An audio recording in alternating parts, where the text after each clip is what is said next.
past doesn't disappear. It hides in your preferences, in your triggers, in the people you chase and the ones you push away. You were taught to forget the pain, to keep going, to numb it with achievement, validation, or spiritual performance. But what you avoid becomes your shadow. And the shadow doesn't just sit quietly, it acts. Without your permission. It chooses your lovers. It controls your reactions. It sabotages your peace, just to keep you safe from something you haven't faced. The past isn't dead. It's alive in the way you flinch at love, the way you over-explain when someone questions you, the way you stay silent when you want to scream. It's all still there, hiding, waiting to be felt. You don't need another motivational quote. You need a mirror, not the kind that shows your face, the kind that shows your fractures. This is where shadow work begins, not with fixing, with remembering, with naming the things you once buried just to survive. Because that's the truth no one tells you.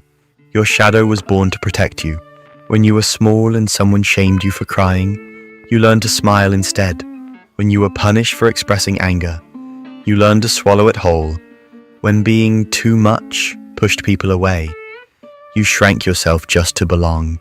And piece by piece, your true self, the loud one, the creative one, the sensitive one, got locked away in the name of acceptance.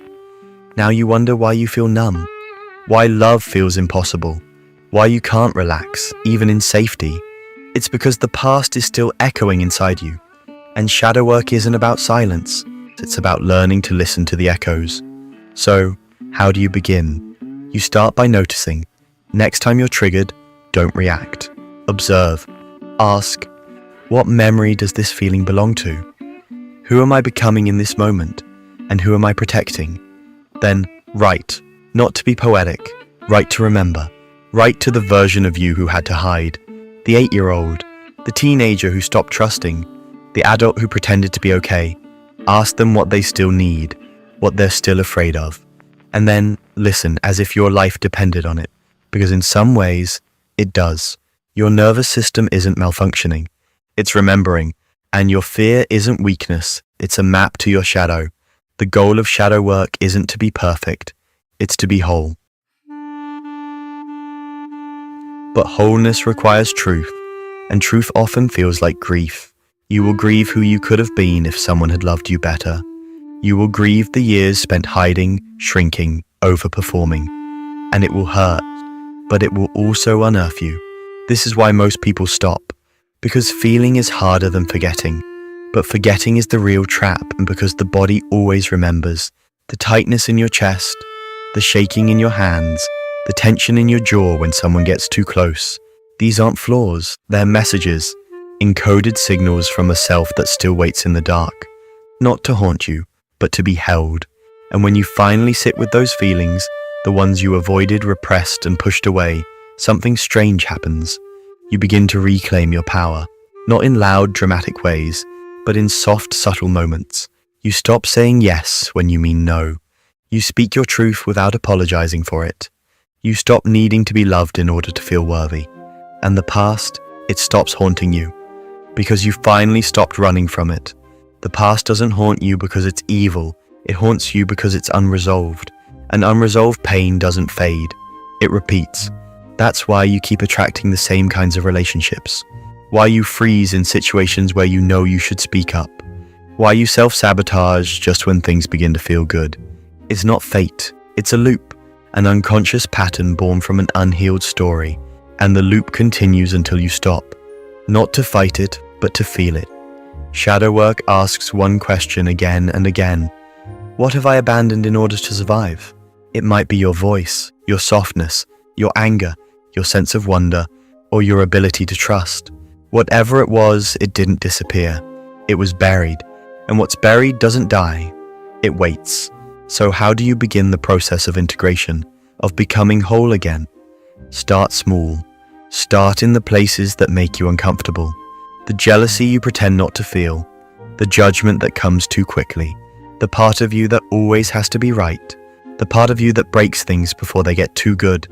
Don't shame these parts. Observe them, because each shadow contains a truth and a gift. Your jealousy might point to a dream you've silenced. Your rage might be your boundaries trying to come back to life.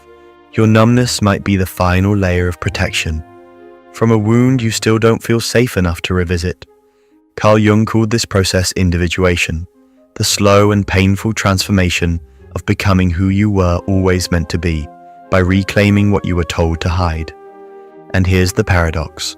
Your shadow is not your enemy, it is your teacher. It's the part of you that remembers what your conscious mind forgot. It holds the emotion beneath your overthinking. It carries the truth under all your pretending. And it will speak to you. In triggers, in dreams, in the people you can't stop thinking about, in the places you fear to go. But if you listen, not with your mind, but with your full self, something sacred happens. The fragments begin to return. The child who was silenced finds her voice. The boy who had to be strong learns how to cry. The version of you who had to leave comes home. This is the path of wholeness. Not control, not perfection, wholeness. But let me be honest, it's not always beautiful. Sometimes it's messy. You'll cry for reasons you don't understand. You'll question who you really are without the wounds you once called your personality. You'll feel like you're falling apart, and you are, but only the parts that were never truly you. And in that space between who you were and who you're becoming, you'll feel something you forgot was possible. Peace. Not the peace that comes from avoidance. The peace that comes from truth. From no longer lying to yourself. From finally facing the pain that shaped you. And choosing something different. That is shadow work. And no, it's not easy, but it is sacred. Because when you meet the parts of yourself you once disowned, something ancient awakens inside you. A knowing, a remembering, a soft voice that says, you were never broken, you were only buried. And slowly you start to rise, not as someone new, but as someone whole. Books to go deeper. If this video spoke to something inside you and you're ready to explore further, here are a few books that will guide you gently but deeply. Owning Your Own Shadow by Robert A. Johnson. Short, accessible, and beautifully Jungian. A perfect beginner's guide. Meeting the Shadow, edited by Connie Zweig and Jeremiah Abrams. A powerful collection of essays on all aspects of the shadow self. Romancing the Shadow by Connie Zweig. Explores how the shadow shows up in love, desire, and identity. The Shadow Effect by Debbie Ford. A blend of psychology and practical exercises for everyday integration. The Red Book by Carl Jung for advanced readers. A raw, visual descent into Jung's own shadow. Not easy, but unforgettable. The past isn't dead, it's hiding inside you. And maybe now, you're ready to face it. Because healing doesn't mean forgetting. It means remembering with love, feeling what once felt unbearable, and choosing to live, not in spite of the past, but with it integrated, honored, and finally, at peace. This is the work. This is the path. This is your return to self. Welcome home.